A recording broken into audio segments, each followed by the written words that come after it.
यजमान दक्षिण आफ्रिकेने इतिहास घडवलाय। दक्षिण आफ्रिकेने श्रीलंकेवर दुसऱ्या कसोटी सामन्यात 109 धावांनी विजय मिळवलाय आणि या विजयासह टेम्बा बामुआ यांच्या नेतृत्वात श्रीलंकेला व्हाईट वॉश केला गेलाय। दक्षिण आफ्रिकेने 2-0 अशा फरकाने कसोटी मालिका जिंकली आहे। इंग्लंड क्रिकेट संघाचा अष्टपैलू खेळाडू सॅम करन आणि त्याचा भाऊ टॉम करन हे दोघेही इंग्लंड क्रिकेट संघासाठी खेळतात।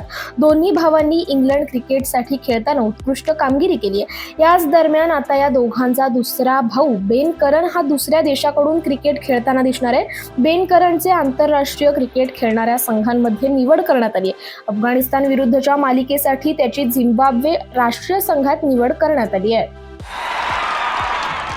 वेगवान आणि खोलवर चढाई करणाऱ्या आशू मलिकच्या जबरदस्त कामगिरीच्या जोरावर प्रो कबड्डीच्या 11व्या पर्वात दबंग दिल्लीने घरच्या मैदानावर पुणेरी पलटणचा 30-26 असा पराभव केला। या विजयाने दबंग दिल्लीने बाद फेरीच्या आशा भक्कम करताना 4थ्या स्थानावर झेप घेतली आहे। पुणेरी पलटण मात्र 8व्या स्थानावर कायम राहिले। यामुळे गतविजेत्या पुणेरी पलटणला आता उर्वरित प्रत्येक सामना जिंकला तरच यावेळी बाद फेरी गाठता येणार आहे।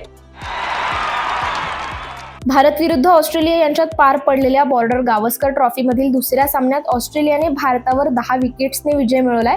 मात्र या सामन्यापेक्षा जास्त चर्चा ही भारतीय गोलंदाज मोहम्मद सिराज आणि ऑस्ट्रेलियाचा फलंदाज ट्रेव्हिस हेड या दोघांवर कारवाई केली गेली त्यामुळे झालंय आणि या कारवाईमुळे मोहम्मद सिराजचं मोठं नुकसान झालंय। आयसीसीने सिराजवर 20% मॅच फीचा दंड ठोठावलाय।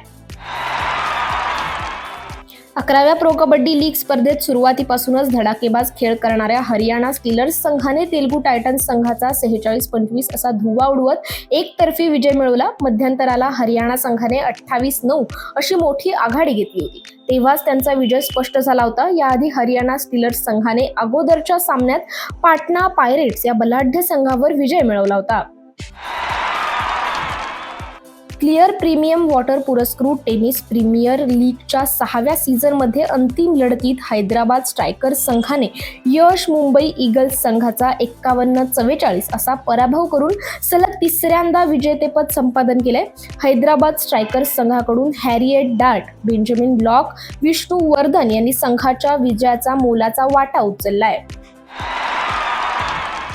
शिवम रावत तिरंदाजीच्या जगात एक चमकता तारा म्हणून उदयाला आलाय। फरीदाबाद जिल्ह्यातील वल्लभगड येथील रहिवासी असलेल्या शिवम रावतची सब ज्युनियर तिरंदाजी राष्ट्रीय स्पर्धेसाठी निवड झाली आहे। पुढील वर्षी 3 जानेवारी ते 10 जानेवारी दरम्यान जयपूर येथे ही स्पर्धा होणार आहे। मात्र या चॅम्पियनशिपच्या चाचण्या 8 डिसेंबर रोजी जिंद येथे पूर्ण झाल्यात आणि शिवम रावत हा केवळ 13 वर्षांचा असून त्याची 17 वर्षाखालील गटात निवड झाली आहे। पाकिस्तान क्रिकेट संघ सध्या दक्षिण आफ्रिकेच्या दौऱ्यावर आहे। या दरम्यान प्रथम 3 T20 नंतर 3 एकदिवसीय आणि शेवटी 2 कसोटी सामने दोन्ही संघांमध्ये खेळवले जाणार आहेत। दक्षिण आफ्रिकेने काल दुसऱ्या कसोटीत श्रीलंकेचा पराभव केलाय। अशा परिस्थितीत कसोटी संघात समाविष्ट असलेले अनेक खेळाडू T20 मालिका खेळू शकणार नाहीत। यामध्ये नियमित T20 कर्णधार एडन मार्करामचाही समावेश आहे, पण पाकिस्तान विरुद्धच्या T20 मालिकेसाठी हेनरिक क्लासेनकडे T20 संघाची कमान सोपवण्यात आली आहे।